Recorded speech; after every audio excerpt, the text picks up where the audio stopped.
So a very warm welcome to everyone. And we wanted to put together, my name is Isabelle Kemlin, and I am the Vice Chair of the Swedish Data Center Industry Association. Today we are going to have a webinar together, which is a kind of a way of showing how well we are working together in the Nordics with all the other associations. So we have the Norwegian, the Finnish, the Danish, and the Icelandic data center industry associations that have put this together. We do believe that this topic is extremely important for all our members, not only the operators, but the operators will be directly affected by the energy directive that is coming from EU, but also in this industry. So this is kind of a way of bringing this important information as a first scratch on the surface on what it is. But we are going to have a great panel. We're first going to get an intro by Eero Lindqvist from the Finnish organization. He had been deep diving into this. Thereafter, we will have a panel with both participants from a large hyperscaler as in the Amazon team, and we also have from the European Commission, and then we have a collocation. From the collocation we have atNorth representing us, and then there will be time in the end for a Q&A where you all, of course, please put questions into the chat. You can do that while the presentations are ongoing and also the panel, and then we will try to answer as many as possible. But yeah, a very warm welcome to today's webinar. And Eero, with that, I would like to hand over to you. Thank you. Thank you, Isabel. So let me just share my presentation.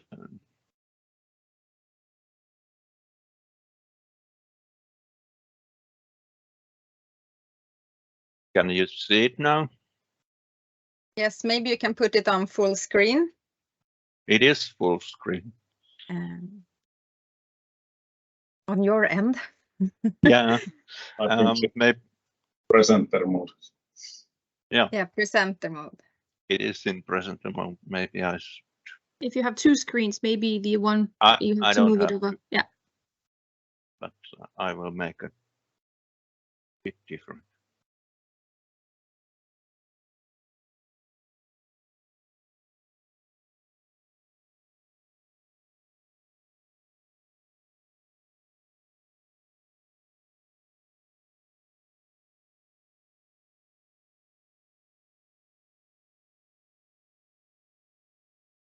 Any better?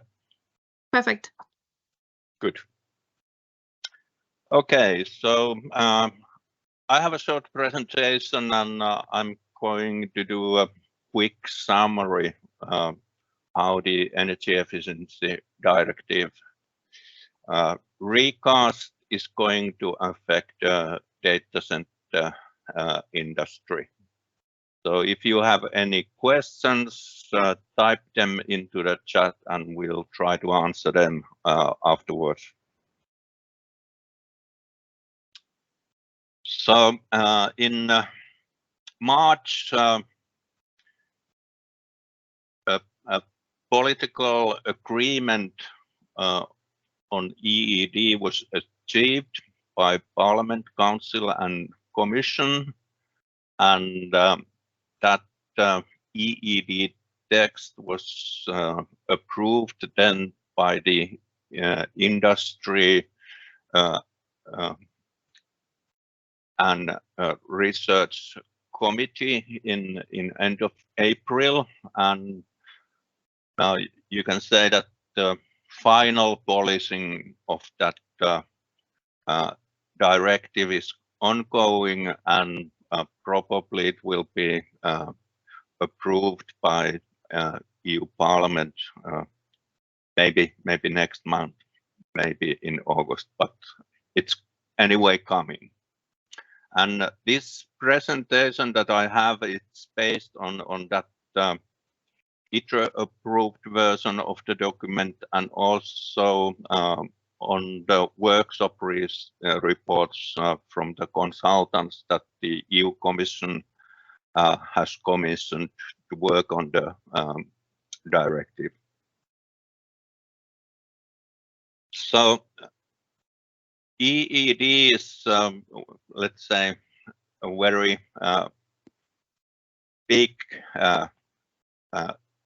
directive. It contains about 200 pages, and the pages that are affecting data centers, they are about 10. So we can say that about 5% of the EED is affecting data centers. And what I have found out that basically there are 4 articles that will affect the data centers. The first one is the Article 3 that defines the energy efficiency first principle, and that actually concerns if you are doing a large investment. Article 11 that defines the energy audits and energy management system is also applicable to data centers if you go over certain consumption thresholds. But the real article that is the main effect for data centers is the Article 11A and the Annex 6A. And probably in the final paper, it's Article 12 and Article 7. So if you see these different numbers, it's because there are different versions of the text. And what we are still waiting for is the requirements that are coming in the form of delegated acts from the EU Commission.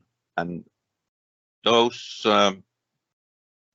requirements are still on preparation, and they will probably be, let's say, a draft version available in September, October, and finalized by the end of this year. So if we go through briefly the Article 3, that just says that if you are making an investment decision over value of 100 million euros or more, then you have to apply the energy efficiency principle first. So that will be sort of the main guiding principle in that investment. And how that will then be, let's say, implemented in practice, that remains still to be seen, but it's in the hands of the member states to define that more clearly locally in local legislation. If we move to the Article 11, that states that if your average annual energy consumption over 3 years is over 10 terajoules, and that's nearly 3,000 megawatt hours, then you have to do energy audits. And if you go over 85 terajoules, then you have to have an energy management system. And these are also applicable to data centers, so it doesn't matter how you are consuming this energy. You are applicable or required to do audits if you go over 10, and you must have a energy management system if you go over 85. And then the Article 24, that's the heating and cooling supply. And this also has some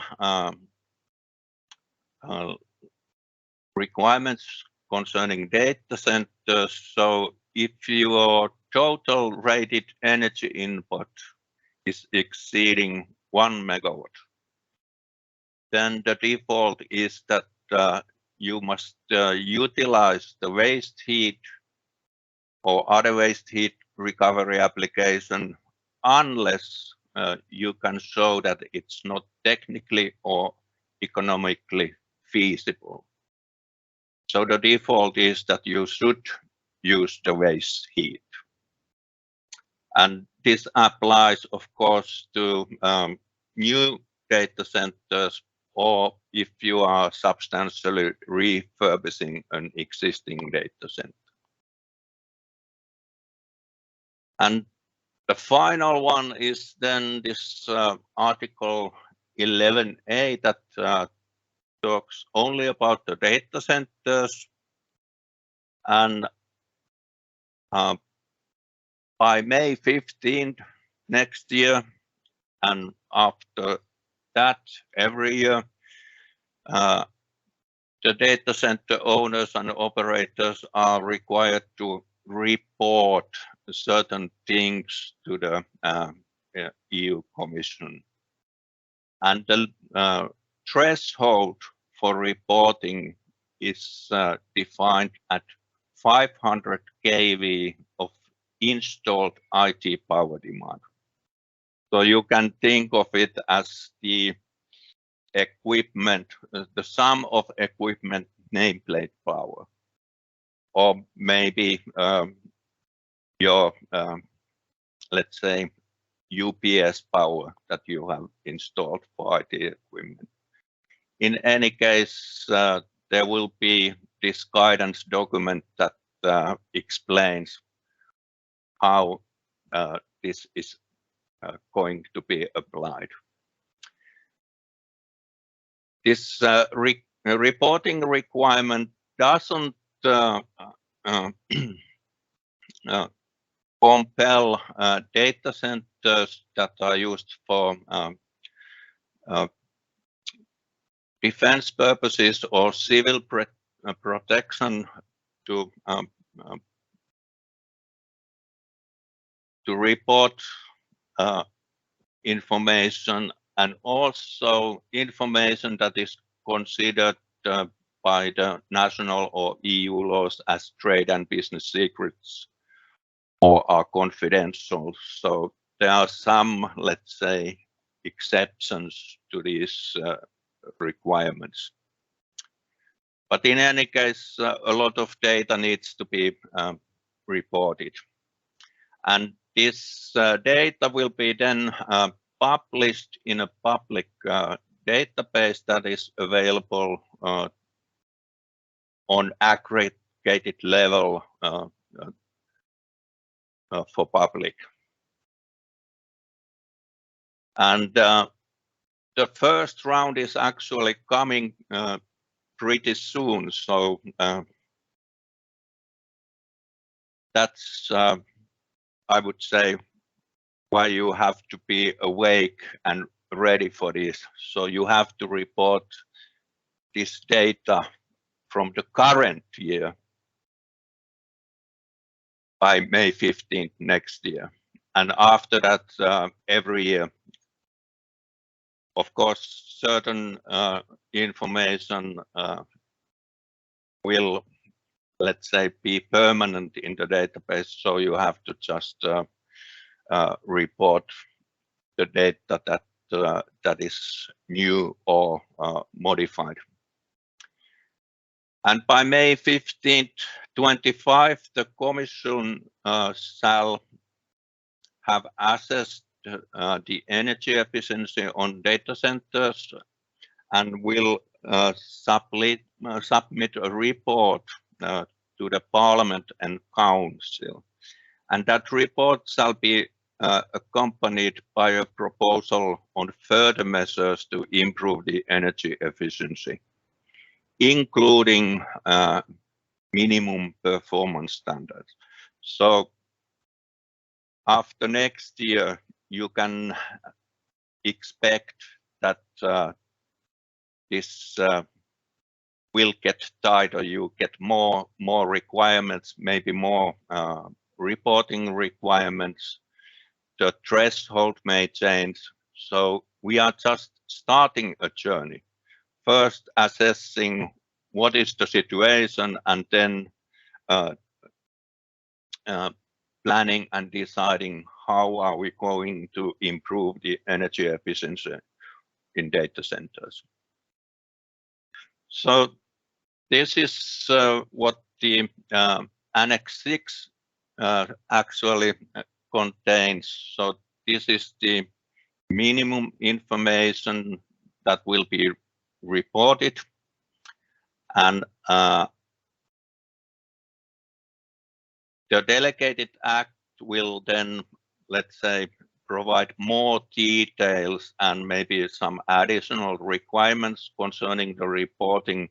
But basically, these three groups of data is what you are expected to be reporting.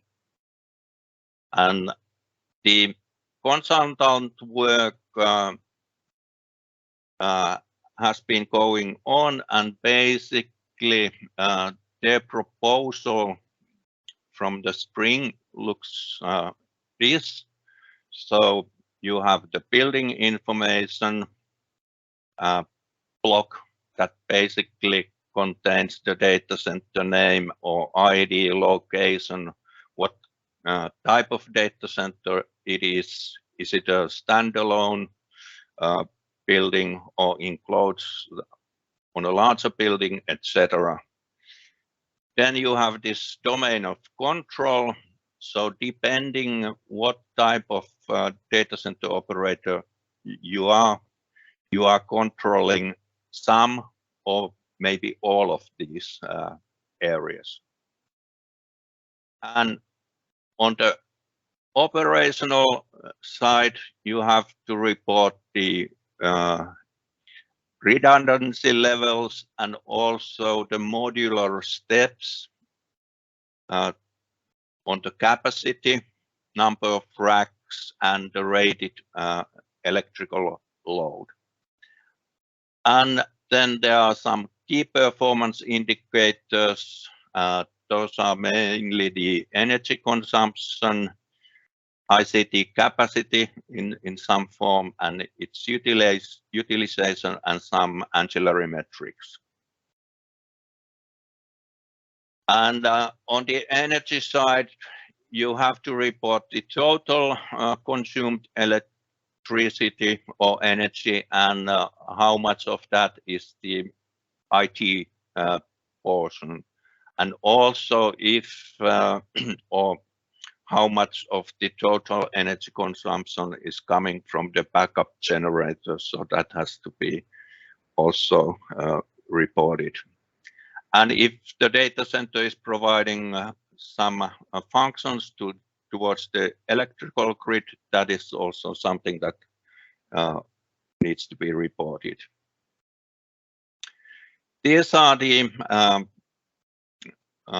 capacity indicators that has been proposed. So they are basically the compute memory and storage in some form, and the utilization part is the utilization of these servers. And if we go to the ancillary metrics, you have the water usage, basically the VUE, category 1, energy reuse, ERF, temperature of the waste heat is something that is also reported, and how much of the energy used is renewable energy. And also the server age is on the list at the moment. Some of this data is public and part of it is non-public. I will share my presentation so you can take a look at these in more detail. But let's get to the next steps and what is the timeline. So like I said, the Parliament and Council are supposed to accept the EED probably by end of July or in August. And after that, the directive will be published in the official journal in September. And also we are waiting for the draft of the delegated act from the EU Commission in September. And if all these steps are going as planned, then the EED will come in force in October. And the delegated act and the guidance document will be then adopted by the end of September. And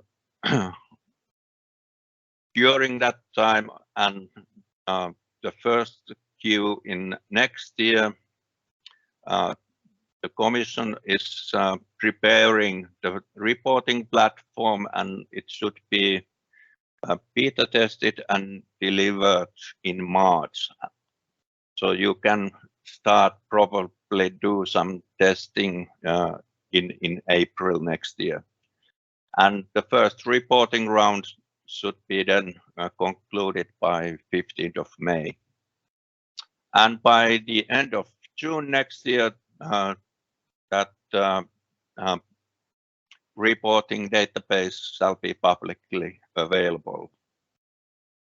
And then the next round is in May 25, and by 15th of May 25, the Commission will then present the report and also proposal for the further measures. So this is what we think the timeline will be, but since we are talking about political decision making and nothing is decided or finalized and until everything is decided and finalized. So take this with a grain of salt. But that is my part. So thank you. Yeah, thank you, Eero. I see that there are a few questions in the chat, but I think that maybe we kick off the actual panel discussion, and maybe some of these questions will be answered there. Otherwise, we do still have a little bit of time to answer those afterwards, but Eero will also stay on. And I think what's important to highlight and to also say that the final KPIs are not set yet. But now over to our panelists and Björn to take this off. Thank you, Isabel, and welcome everybody to this Q&A session of this very, very significantly important webinar on the EED Directive. So before we kick off, I just want to have the participants Sandra Karlsson and Pekka Järveläinen and Nicholas Kontinakis make themselves available, unmuted and with video. So we'll just go ahead and make a short introductions of the distinguished panel. I believe that the panel are more than capable of answering the Q&As and point the way forward to us for us in the industry. And I think that It's the headlines of this panel. This webinar is the EED impact on the industry and what's next for European data center operators. I think that we should also try to see how can we, as the Nordics, distinguish ourselves, hopefully in a positive way. But let's dive right into the presentations. I would like to start to Sandra Carlson of AWS. Please just tell us your name and your role in AWS, please. Thank you. Hi, everyone. My name is Sandra. I work as Head of Public Policy for Amazon Web Services in the Nordics and Baltics. Lovely to be here today. Thank you, Sandra. And Pekka Järveläinen at North, please. Yes, hello, everybody. Yeah, greetings from Finland. Yes, I'm Pekka Järveläinen, Head of Sales for at North. We are a Nordic DC company. And last but definitely not least, Nikolaos Kontinakis from the European Commission, please. Thank you very much, Bjorn. Good afternoon to everybody. Nikolaos Kontinakis, European Commission Energy Efficiency Unit, and hello from Brussels. Hello and welcome, everybody. So let's dive into it. I would like to start first with asking a question about the Energy Directive. Will it be a challenge or a benefit for European operators? And also maybe you should touch into it, how would it possibly be beneficial for the Nordic sector? So I'll start by asking you, Pekka. You're a co-location operator. What's your perspective on this? Yeah, challenge or benefit. I would say definitely a benefit for European data center service providers, and especially for us in Nordics. Nordics has been forerunner in a heat reusage and has been leading even the ISO standardization work for these KPIs that EU is using. So we are really ready in Nordics, and I think the challenge is actually one of those questions that somebody asked in the chat, that are we ready for this kind of reporting? And I think the industry is somewhat ready to report this, because this has been self-regulation based measures. So they are based on the global standards that have been accepted by the industry. So the main challenge is probably actually that the customers are not ready for this kind of reporting that is expected from customers. But yeah, definitely a benefit for industry and a big challenge for end customers. Thank you, Pekka. And I'll continue with you, Sandra, as the cloud service, the representative for the cloud service providers. Yeah, exactly. I was just going to say that. So AWS is a cloud service provider, but one of the things that I always like to highlight is that the cloud isn't just something abstract that's existing up in the sky. It's, of course, also hardware and infrastructure. So we operate data center regions across Europe. We're in 8 different locations, not least in Stockholm or outside of Stockholm in Sweden, which is why we're a part of the Swedish Data Center Industry Association. But from our side, what we really, we're very positive towards the development for more transparency.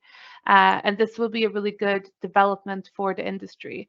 So this is something we welcome a lot, because we, like, our customers are already today asking about energy efficiency, how they can compare different vendors, because our customers, they want to, like, they are thinking about sustainability for themselves. So it's something that they want to be able to make their business decisions.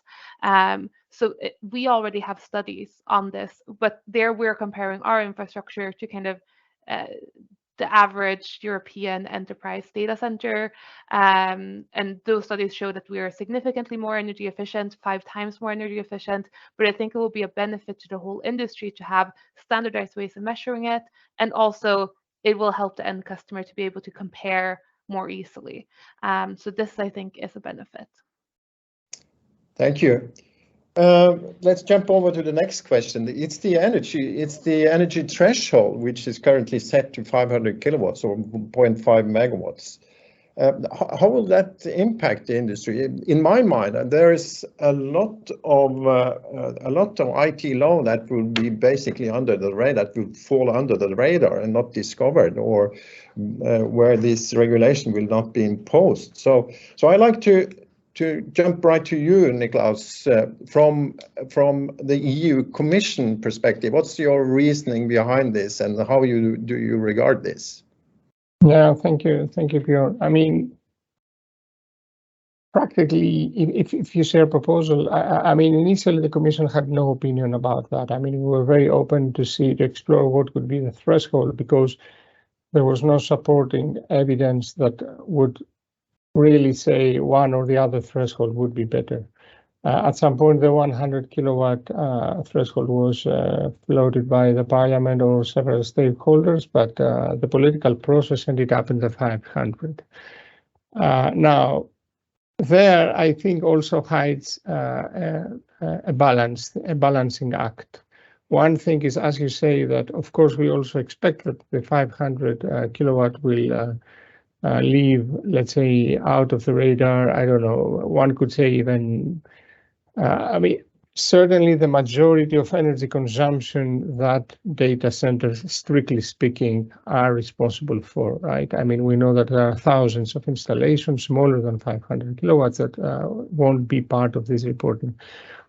On the other hand, there is a valid argument that says that that imagine that if large data centers over 500 or 1 megawatt are having questions on how they will make it to report, and if they are ready, imagine what happens with the smaller, practically enterprise data centers that most probably don't even have separate electricity meters, or they cannot.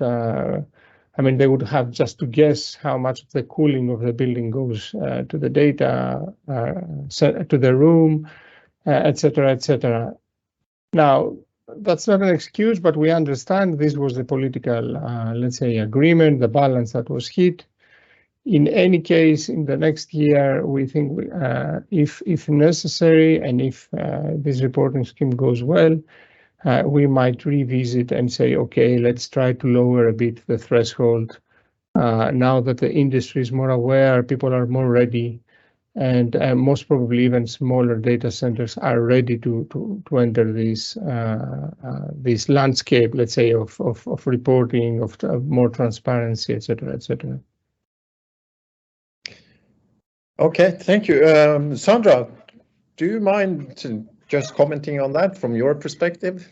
Yeah, absolutely. And I think Nicholas has brought up many valid perspectives, but I think it's a big miss that the threshold is where it is, because, and I understand that the reporting could be cumbersome, but ultimately when we are legislating and creating new regulation, I don't think that we should kind of lose the goal. We need to create regulation that makes it possible to be implemented.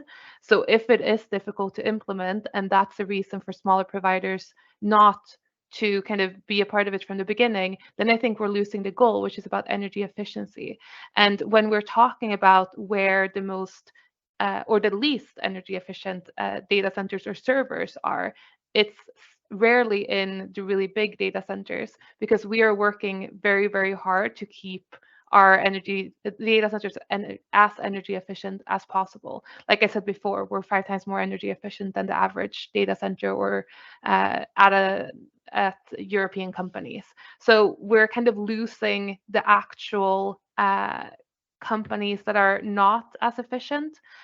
So we're losing the kind of the goals. So I'm very pleased to hear that there's kind of a thought process to kind of adapt this as we go along and like lower it, because I really do want to ensure that all data centers, like all servers, are being treated the same way, so that we can all have this comparison across the industry, and so that we can really demonstrate that we are more energy efficient. And I think we have the data for this. There's been studies, right, showing that data processing is going up like a hockey stick, but the energy required to power the servers is relatively stable. So that was very encouraging to hear. Thank you, Sandra, for balancing the perspective a bit. I could actually add one point. Sure, go ahead. One view on that is the centralization, and actually looking from Finland, Actually, I'm also a member of the board in the Finnish Data Center Association, and actually our recommendation for EU was that actually the bar would be set to 100 kilowatts, because that would lead to more centralization and people would more fast adapt new DCs. And why we thought as well was that there has been so huge and fast move to cloud services, and centralization in the DC market has happened also, especially in Sweden and Finland. So actually, in a way, market would have been actually ready here in Sweden and Finland for more tough demands immediately. But I think anyway, it's a good message from EU that probably there will be tough demands, and it has to be, because otherwise there's no sustainability. So it's a good way anyway that there's time to adapt for the smaller DCs. But anyway, most of the data centers are already centralized to bigger ones.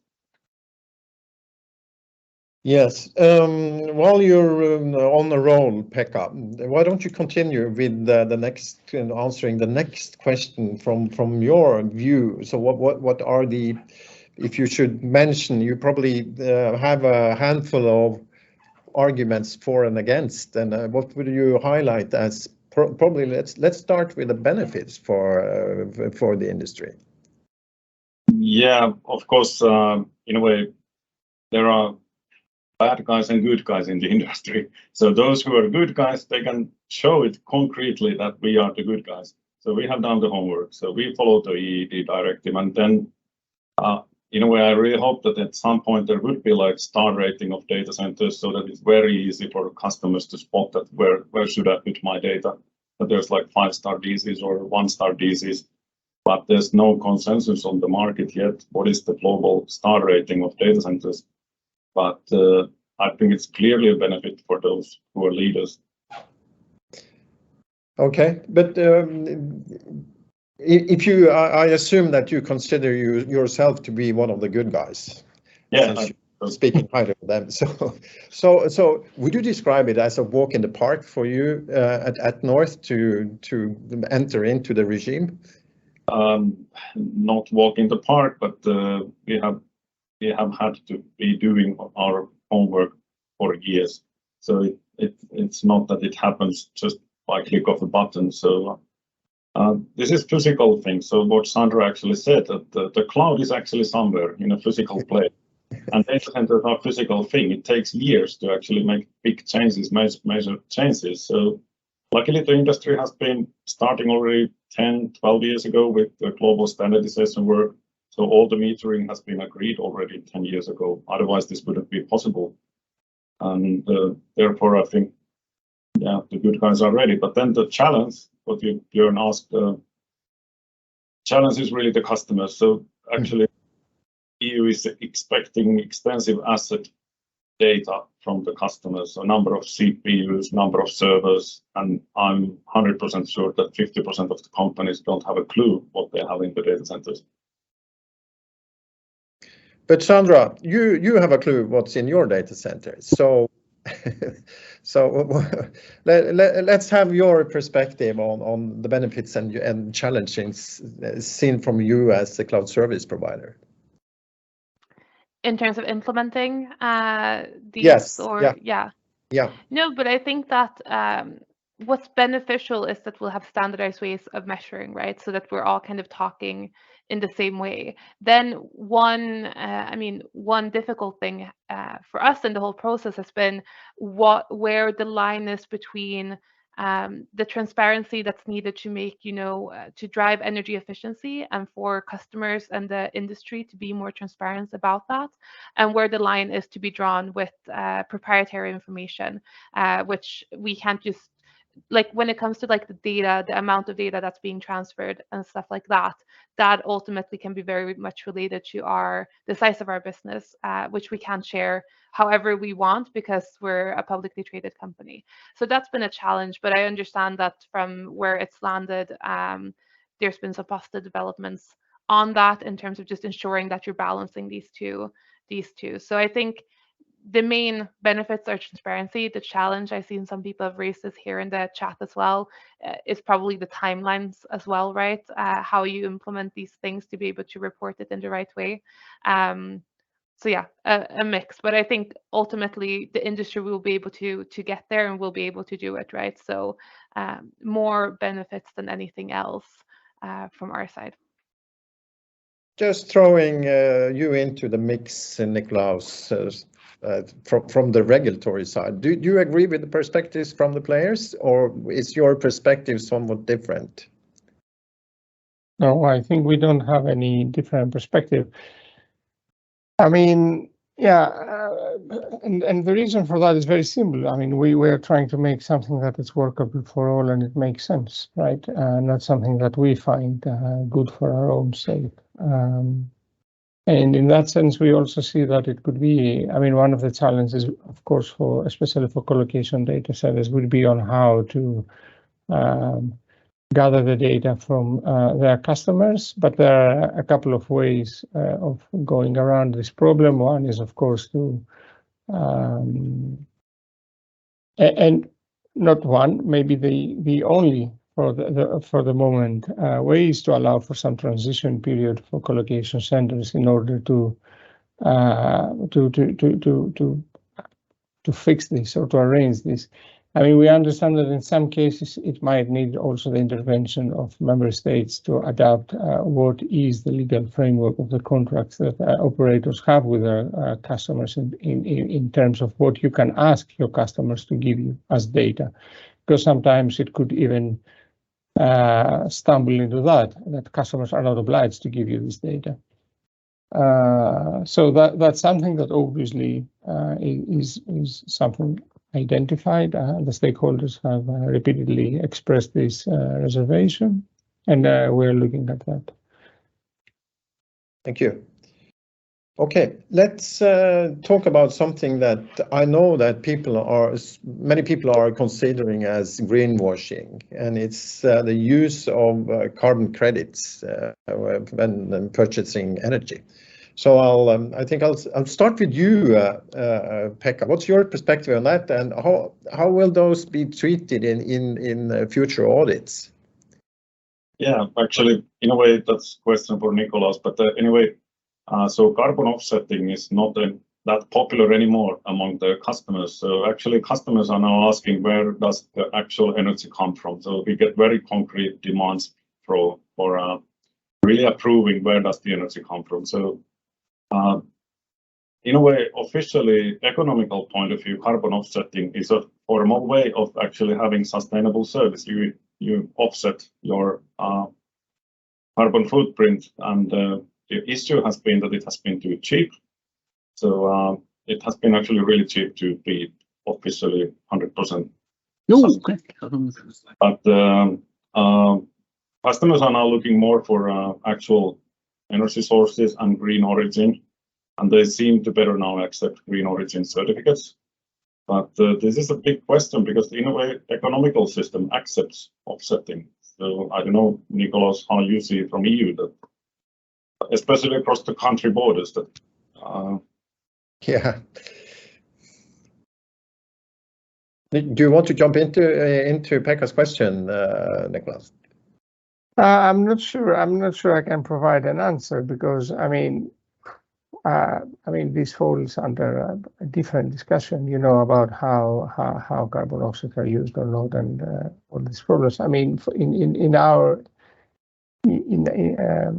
our world, let's say of EED, we don't even talk about carbon at this point. You know, I mean, we don't even go for climate reporting, let's say. So somehow this is completely out of the radar or the scope of what we're trying to do. Yeah, it's more perhaps CSDR question, corporate sustainability reporting. Yeah, exactly. Yeah. So Sandra, do you want to add anything to this? No, not directly on this topic, I think. Thank you. Okay. Okay. I think that we'll jump into the next question. It's yes, I think we have partly touched on this, but Nicholas, if you could elaborate on the proposed metrics, is it too early to have any opinion? Are they solid enough? Are they strict enough? Are they too strict? Please elaborate on that. Yeah, and if you allow me, okay, Björn, since I will have to refer to Eero's presentation, if you allow me just to a bit deviate and make 3 points on his presentation that I think will be useful for all participants in the webinars. First of all, to add to his list of articles that he presented that somehow affect data centers, but you should also be looking at Article 7, which is about the public procurement, because there is a point where it asks member states as much as possible to encourage, or like this kind of language, the use of GPP when they buy cloud services. And I think this also mirrors a bit the reporting. Also to specify a bit what he said, that what we have in our calendars is that 11th of July, it's a week of plenary for the Parliament. We should have the Parliament approving the EED, and then on the 25th of July, the Council approving it. So, at least as much provisional as the political process can be, we have some dates that we think it will happen. And the third thing that also was questioned a lot in Article 24 about the heat reuse, I think you could read this provision as following, but actually you have to do a CBA. And and to prove that it's not technically feasible or economically to reuse the heat, otherwise, of course, you are asked to do so. So, of course, and then I saw in the chat many people, and Eero replied more details on that. Now, about the indicators, I think Eero correctly presented what we have right now in our hands, coming from the study, right, from the contractors, from Covey and Vigand, and the team of Vigand, I forget the full name. You have, I think some or many of you have participated at least in one of our workshops in this work. Now, what you have seen there, of course, is a proposal from the contractor on what would be the indicators. One could say that any of them, none of them, or all of them plus will be used in the final delegated act. I just say that as a disclaimer that, of course, we're not limited by what the contractor uses, but I think we can all be sure and open that this is a very good starting point, right? And especially when it comes to, I think, to what might be of much interest, that we try. The contractors tried also. It was a clear, let's say, request and outcome, and also to our minds that we want to use reuse as much as possible indicators that are out there and are described in European or international standards. And it's an obvious reason. You're already having energy audits, you're already having energy management systems, you're already having industry initiatives like the Climate Neutral Data Centers Pact, and in all of this, you measure, you monitor, you report something. So, of course, it's a good idea that the same indicators are the indicators that we will use. So, as much as possible, we try to go there. Now, you used also the word stable. Björn, I suppose you mean if we have decided the indicators, right? Yes. It wouldn't offer too much consolation to say, in my mind, I have decided, or in the team we're working, we have decided, because as you know, in the Commission, there will be, 10, 15 different concentric cycles to review and reprocess, and so one could say nothing is to be taken for granted until the end of the year when the delegated act will be adopted. But obviously, you get a nice, 75% idea by looking at the study. You will get a nice, 95% indication when you will see the public consultation document. you will get obviously 100% certainty when you see the adopted text. I'm just trying to say that it's a good start, what you saw, what also Eero put there. It's a very good start. It's a very clear start.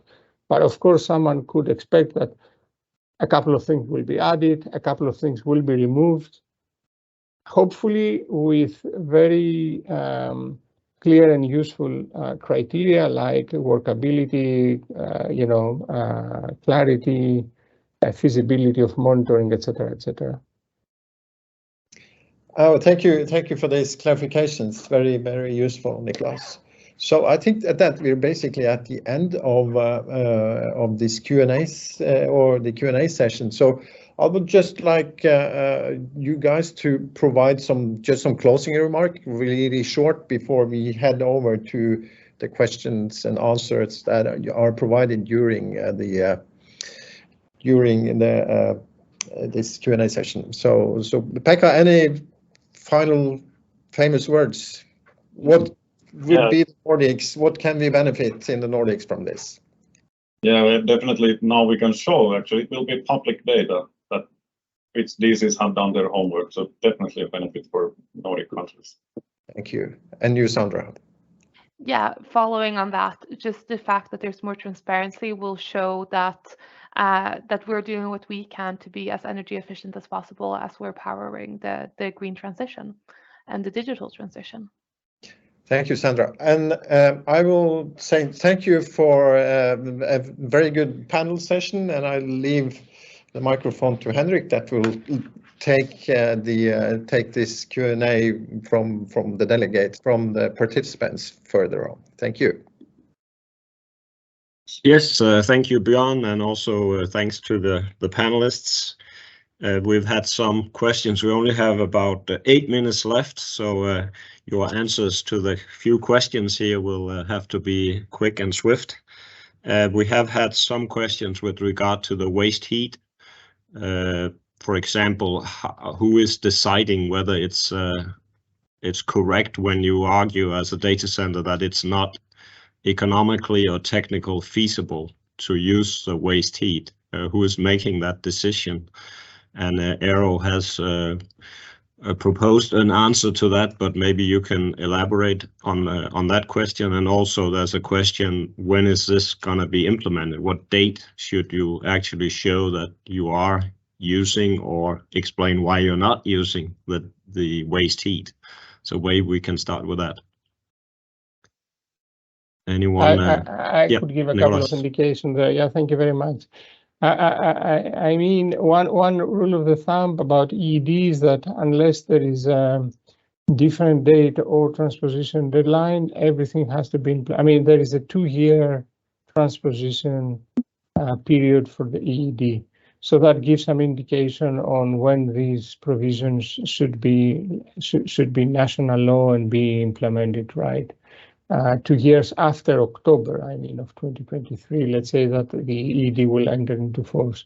Now, about the second question, I will make, let's say, a daring assumption, right? I mean, obviously the CBAs, I mean, this kind of CBAs are not assessed by the Commission. It's not our job to go and see every enterprise or every household what it does. So it usually falls locally to be assessed and used. And I dare to say here that these are tools that actually we are giving, and that they were sought after, by the way, right, to the regional authorities or to the authorities in general that are responsible for the permitting of data centers, the permitting of district heating, you know, the local ecosystems.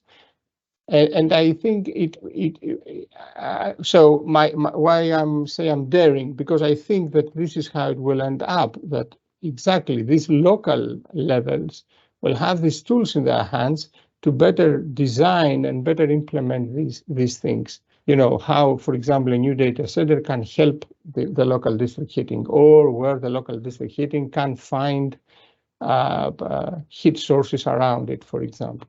So I would say this would be also for us the best scenario, because otherwise it doesn't make sense. I mean, just to say just to name and same a data center that didn't use its heat doesn't make any sense if you don't have also the user down the chain, I mean. Okay. Any comments from Pekka or Sandra? No, I would just say that when it comes to waste heat, it's just like you just said, Nicholas, that it's very important that you have an off-taker so that you're not just enabling something which in reality makes the data centers less energy efficient, but there may be benefits, right? So having an off-taker who can actually use that heat, I think is fundamental to any kind of waste heat recovery. Yeah, and it's good motivation because many cities are still using coal for heating. So actually, it will concretely remove usage of coal when we recycle the heat. So it's through recycled economy, or how do you call it this in English? Yeah. All right, let's move on to another question, which goes to the 1 megawatt threshold with regard to waste heat, but also maybe with the 500 kilowatt threshold, because there's a question, could we just split our data center, our 1 megawatt data center into 4 250 kilowatt data centers, and then we don't have to report? Any comments on that? I mean, I can make a comment on that if you want. I mean, in EED, there is also a definition on data centers, right? Well, actually, we point to the definition in the Eurostat regulation, but it's equivalent. To that, I think the reply I will give you applies to anything in European legislation. I mean, we try to make things obvious. There is a definition of what a data center is. There is a process described. Now, I mean, the way it's put as a question is, can we cheat the system? Yeah. Maybe, if you find a loophole.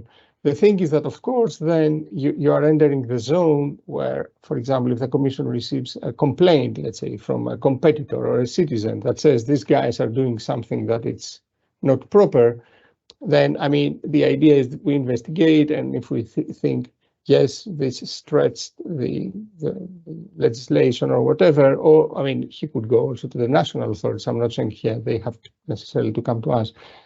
Then it could be proven that this is actually just, cheating the system. Yeah. But it would be very, very precarious to say, oh, yes, don't do it, or you cannot do it. I mean, yes, the idea is not to do it. The idea is that if you have one building that it's 1 megawatt, it's a 1 megawatt. It's not 10 times 100. I mean, And I think the mass scale economy will actually kill that kind of solution. So it's not sensible anyway.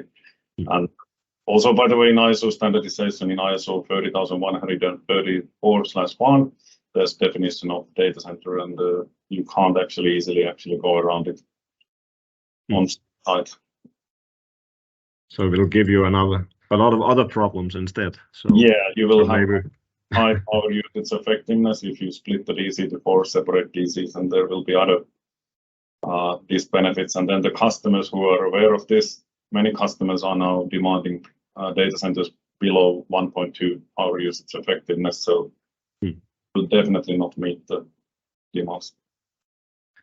Thank you very much. This is all we can get around within this hour. It's 1 minute left. So thanks again to the panelists and Björn for moderating, and also to Eero for his presentation, which will be shared to the participants. And thanks to Isabel for initiating the webinar. And from my point of view, I'm Henrik from the Danish data center industry, and I want to thank my Nordic colleague for this cooperation. It's just the beginning of further cooperation in the future, where we'll try to market the Nordic region towards global players in the data center industry, and also try to emphasize the value proposition of having data centers in the Nordic region when it comes to EU regulations, requirements of sustainability, and so on. So we look forward to continued cooperation with our Nordic associations. To all participants, thanks very much for joining this close up for the for the holiday, and I want to wish you all a nice summer, and I'm sure we'll see you at other Nordic webinars or events in the future. So thanks for participating. Thank you. Thank you very much. Bye bye. Thank you.